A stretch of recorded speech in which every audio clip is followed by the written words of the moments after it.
ہماری خبر کا عنوان ہے غوثیہ فلاح ملت فاؤنڈیشن کسانوں کے بیچ۔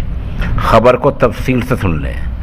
24 گھنٹے پہلے غوثیہ فلاح ملت فاؤنڈیشن کے اراکین اور عہدیداران ہریانہ اور دہلی کی سرحد پر پہنچے ہیں، جہاں انہوں نے کسانوں کے بیچ میں جا کر ماسک، تولیے، پانی اور کمبل تقسیم کیا ہے۔ یہ ایک بڑا کام ہے۔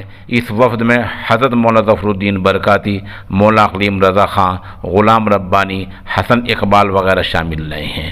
اس سلسلے میں سوشل انڈیا نیوز کو مولانا زین اللہ نظامی بتا رہے ہیں کہ کسانوں کے مطالبات جائز ہیں۔ غوثیہ فلاح ملت فاؤنڈیشن مکمل حمایت کرتی ہے۔